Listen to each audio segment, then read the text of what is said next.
Bonsoir à tous et soyez les bienvenus pour suivre avec nous ce journal dont elles sont les faits saillants de l'actualité.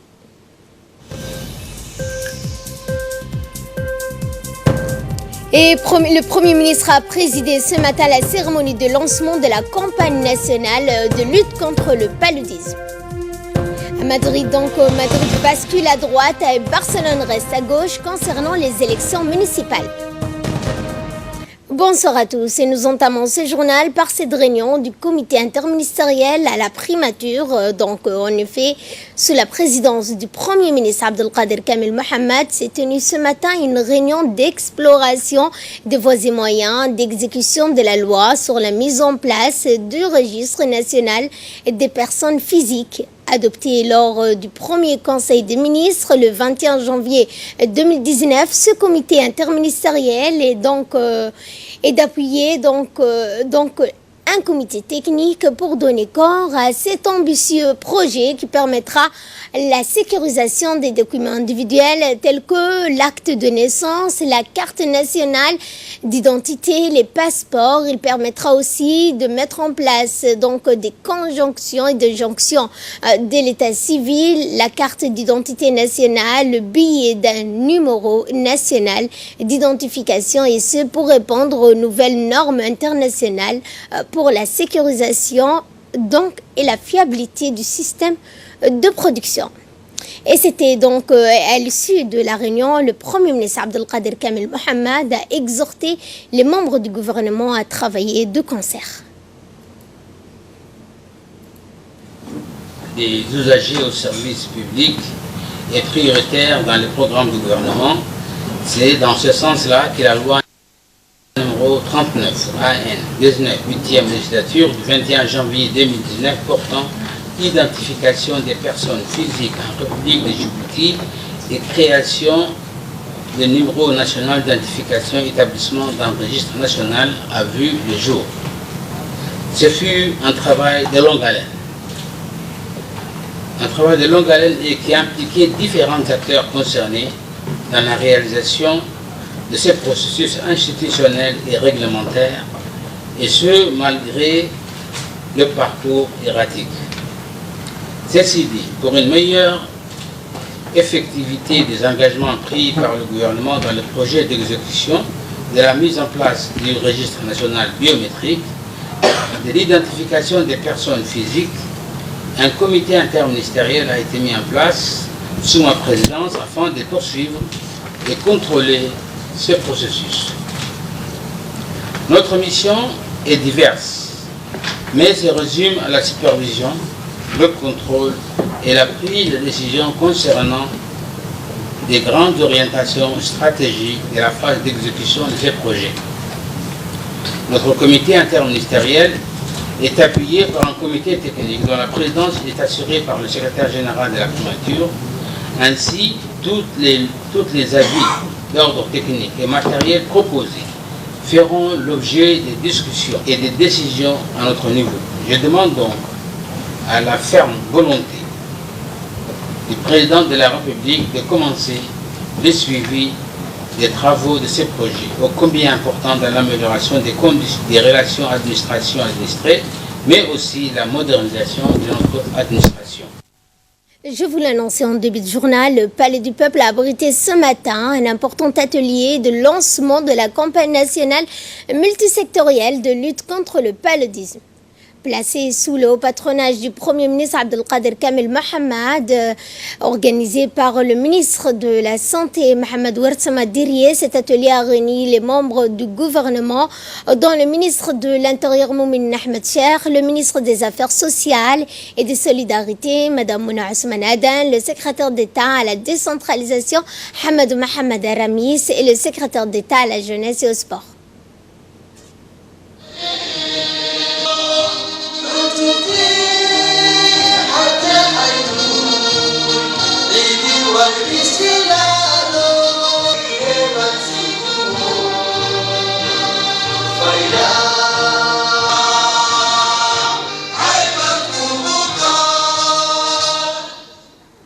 également la participation de la maire de Djibouti, Mme Fatouma Awel Ousmane, des officiels, des corps militaires, administratifs et civils, des représentants de plusieurs organismes internationaux ainsi que des membres du comité de santé représentatif des quartiers. Des animations, des chants, des sketchs ont donc égayé cette journée durant laquelle les participants ont pu visionner un reportage instructif sur les activités de riposte contre le paludisme, ainsi marquant donc le coup d'envoi d'une vaste campagne multisectorielle de lutte contre le paludisme. Cet atelier a également permis de mettre en lumière les bases de ce partenariat solide multisectoriel, et ce à travers plusieurs présentations thématiques.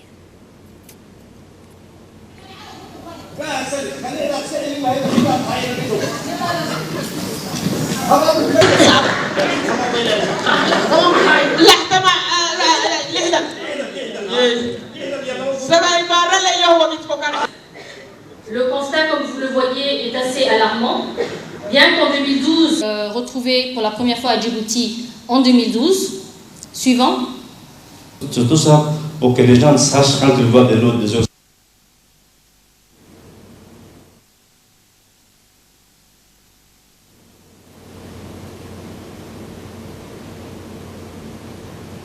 Et dans son discours, le ministre de la Santé, Mohamed Ouarsama Dirye, a indiqué que ce combat contre le paludisme est une priorité nationale. Nous l'écoutons.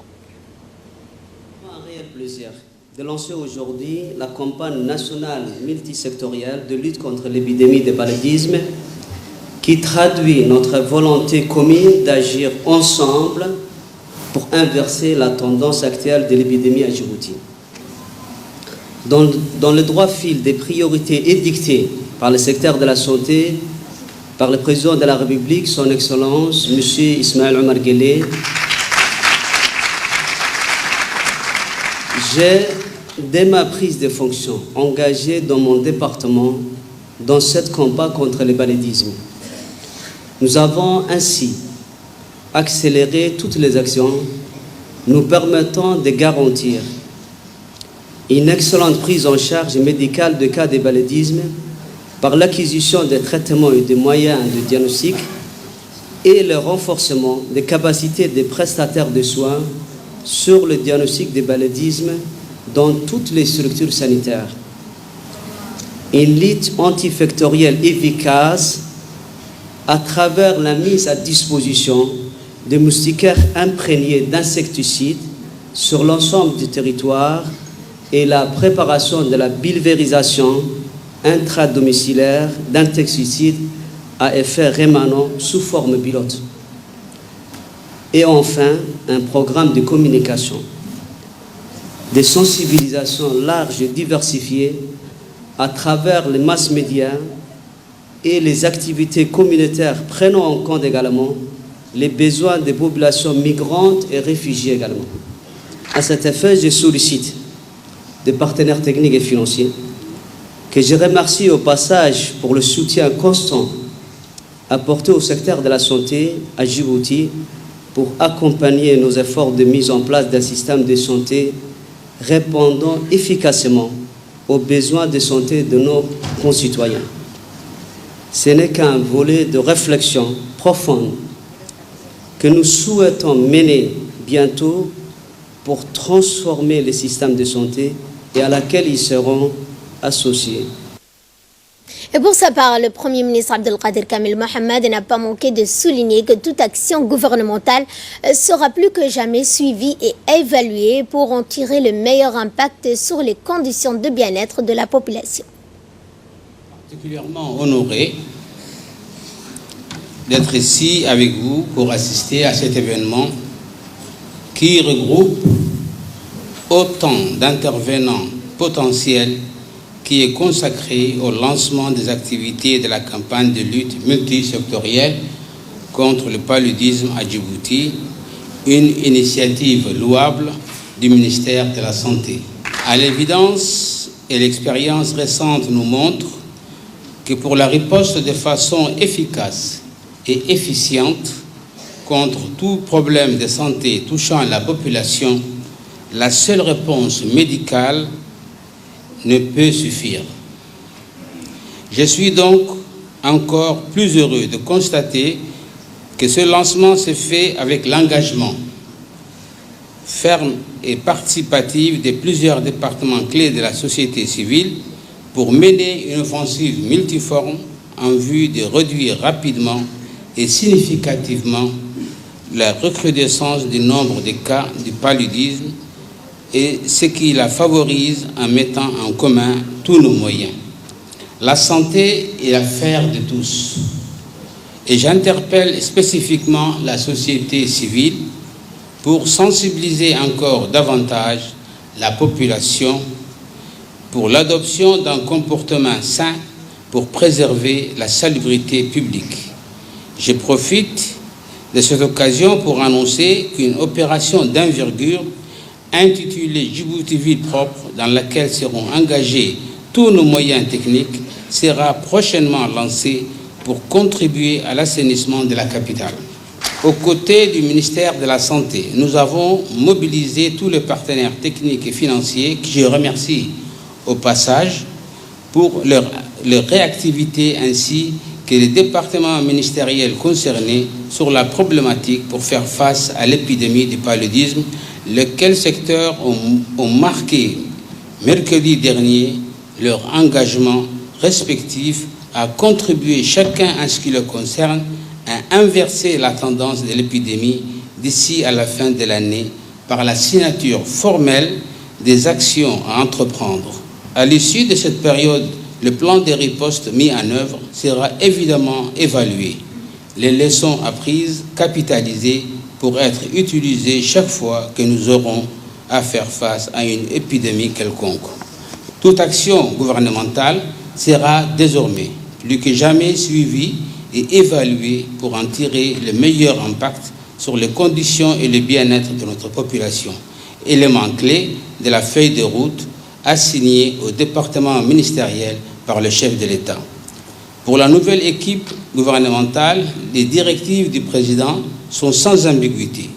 On attend de nous une grande efficacité et plus de célérité dans notre travail, et le tout dans une grande cohésion et une meilleure synergie entre les ministères. Également dans l'actualité, le secrétaire d'État chargé de la décentralisation a reçu ce matin dans son cabinet une délégation de la Business Leadership Association. Dans la foulée, le secrétaire d'État à la décentralisation, Hamadou Mohamed Aramis, a salué cette délégation comprenant notamment M. Ozawa et au sein des dirigeants d'une collectivité locale. À cette occasion, le secrétaire d'État a émis à tout d'abord souhaiter à la délégation la bienvenue et le bon séjour à Djibouti, tout en la remerciant d'être venue le rencontrer pour échanger sur les pistes envisageables de la coopération dans les créneaux de la décentralisation et du développement local. Il a ajouté que la décentralisation et le développement local font partie des priorités du chef de l'État, Ismaël Omar Guelleh.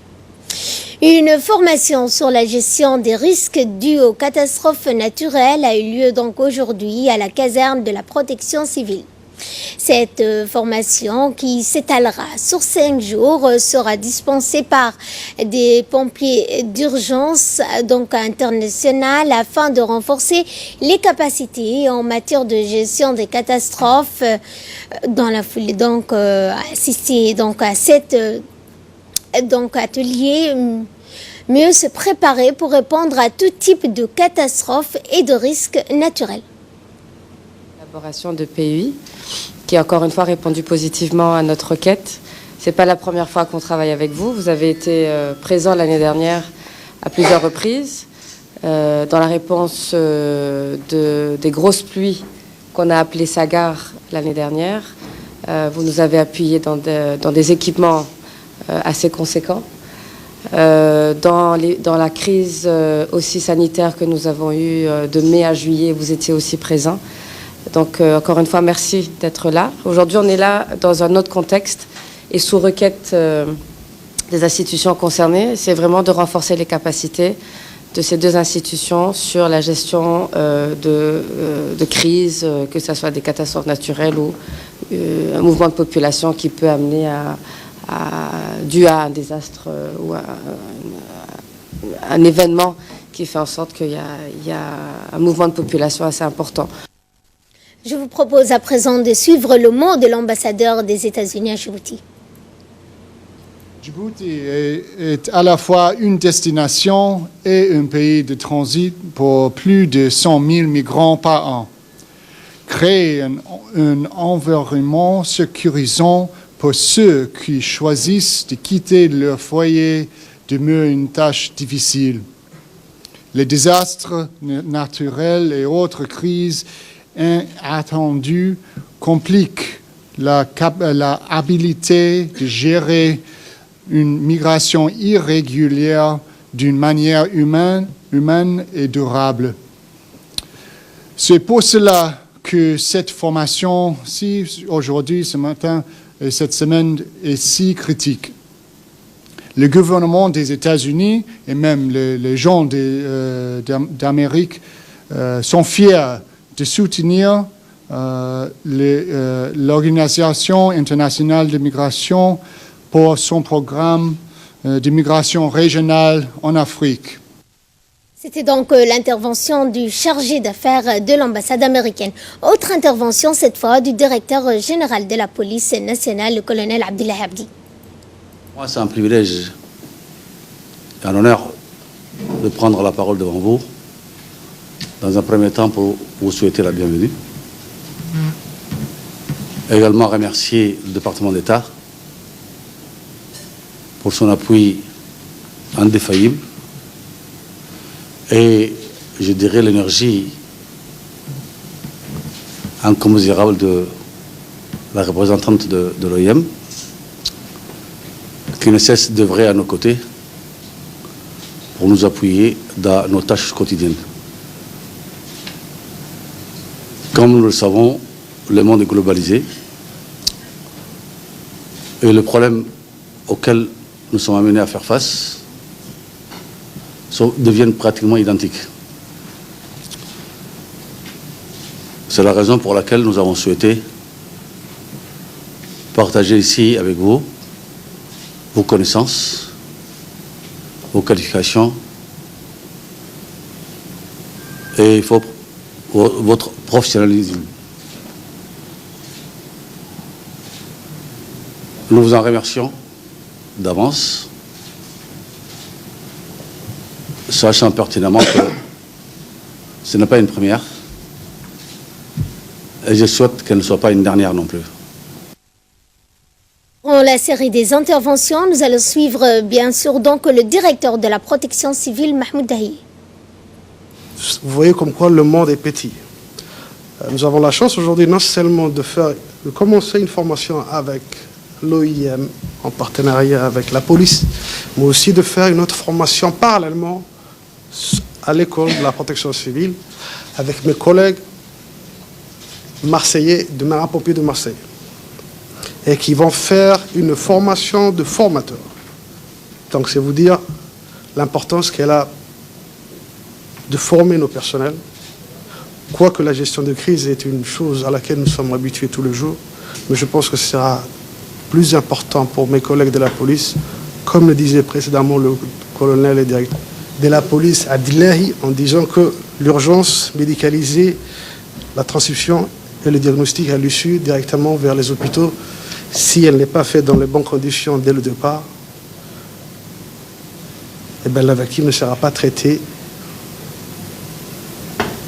Et je pense que les médecins et infirmiers ici présents savent ce genre de travail. Je ne sais pas vos noms, mais quand même en votre qualité d'expert et d'ancien pompier, je pense qu'il y a certains parmi vous qui le pratiquent encore, qui sont dans en activité. Vous êtes tous, ben voilà. Donc, nous, entre pompiers, je pense que le message passera. Et on va s'atteler à aussi transmettre le message à nos collègues de la police. Il est vrai que c'est la seule institution, la première institution avec laquelle nous travaillons en tant que ministre de l'Intérieur. Dès lors qu'il y a un incendie, dès lors qu'il y a des accidents ou toute forme de crise, c'est notre première périmètre de sécurité qui nous facilite tout. Donc cette formation est de bon augure. Espérons-le, comme on l'a dit, que les d'autres formations viendront, qui nous permettront de pérenniser et de travailler en osmose, en amont et en aval. Éducation, cette fois dans le cadre du déroulement des activités de correction du baccalauréat général et technologique, une forte délégation conduite par le directeur général de l'enseignement et des conseillers techniques ainsi que plusieurs directeurs de département ont effectué aujourd'hui une visite de supervision dans les différents centres de correction du baccalauréat. Eh bien, la délégation s'est rendue successivement dans les différents lycées de la capitale, notamment le lycée d'État, le lycée de Gabod et puis le lycée de Hodan 4, ainsi que le lycée de Belbela, abritant ainsi la correction des examens du bac 2019. Puis la délégation s'est entretenue avec les différents responsables des centres de correction qui ont donné respectivement un compte rendu du bon déroulement de la correction du baccalauréat de cette année.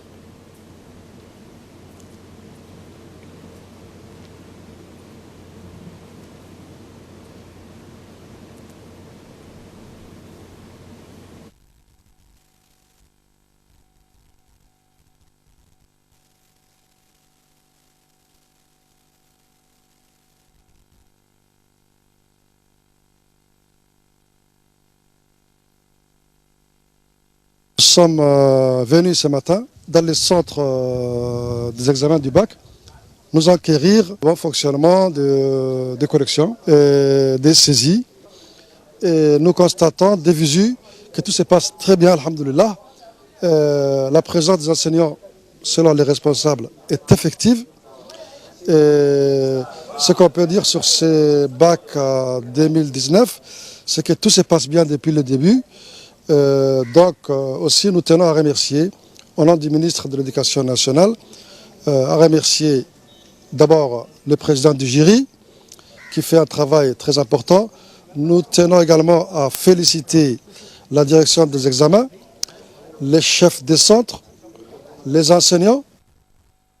Et suite au décès de monsieur Hussein Hildid Siga, des messages de condoléances affluent à la RTD, dont notamment le ministre de l'Intérieur, Moumin Ahmed Cheikh, a adressé ses sincères condoléances à la famille du défunt et des proches de monsieur Hussein Hildid Siga, le chef de village de Assamo, figure emblématique et sage de la région d'Ali Sabieh. Également des messages similaires émanant du ministre de l'Agriculture, Mohamed Ahmed Awale, du ministre des Finances, Ilyas Moussa Dawale, prions le tout miséricordieux de l'accueillir dans son paradis éternel. Inna lillahi wa inna ilayhi raji'un. Et les gendarmes en poste du lac Assal ont intercepté un véhicule de type Languiseur transportant 24 migrants clandestins au lieu dit 7 virages. Le conducteur du véhicule a été placé en garde à vue à la brigade de Tadjoura. Ensuite, le 14 juin 2019 à 14h30, les mêmes gendarmes ont intercepté un minibus transportant 13 migrants clandestins. Et enfin, le 14 juin 15h30, des migrants clandestins au nombre de 39 ont bloqué la route au niveau du Goubet. Aussitôt, une patrouille des gendarmes du groupement mobile du GIGN a été dépêchée sur place. Au total, 76 migrants clandestins, dont 27 femmes, tous d'origine éthiopienne, étaient donc très affaiblis par la faim et la soif. Sur ce, les gendarmes leur ont fourni une assistance humanitaire au nom et en nourriture. À l'issue, ils ont été reconduits hier, 15 juin, à la frontière de Galilée avec les moyens roulants de la gendarmerie nationale. En ce qui concerne le conducteur du véhicule, ils ont été transportés. Les migrants, les migrants seront traduits devant la justice pour trafic d'êtres humains.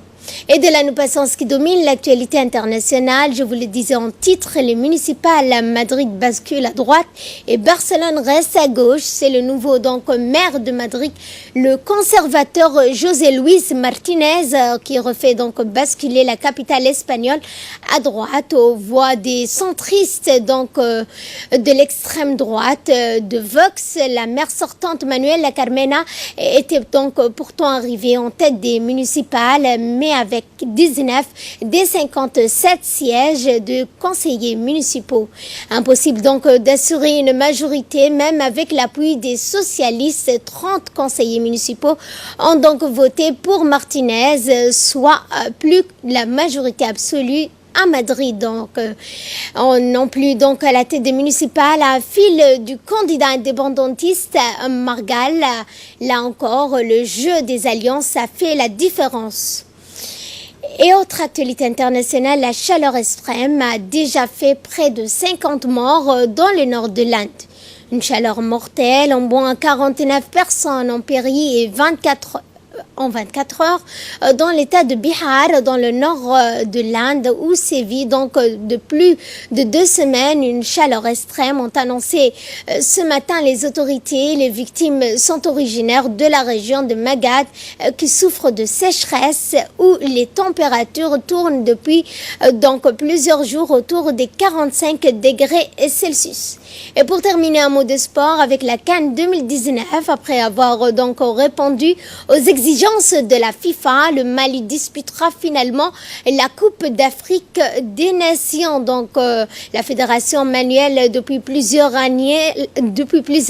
Or, l'Assemblée générale de la FEMA Foot, placée en 2018 sous la tutelle du comité de normalisation chargé d'expédier les affaires courantes pour donc réorganiser la fédération, est parvenue donc hier samedi à voter de nouveaux statuts conformément aux exigences de la FIFA. Donc cette dernière avait suspendu en mars 2017 la fédération en raison d'une ingérence politique du pouvoir politique. Ce processus doit encore être validé par les délégués de la FIFA et de la Confédération africaine de football. Mais le blocage a été évité et la menace de disqualification écartée. Voilà, c'est tout pour ce journal. Merci de votre fidélité. Excellente soirée à toutes et à tous.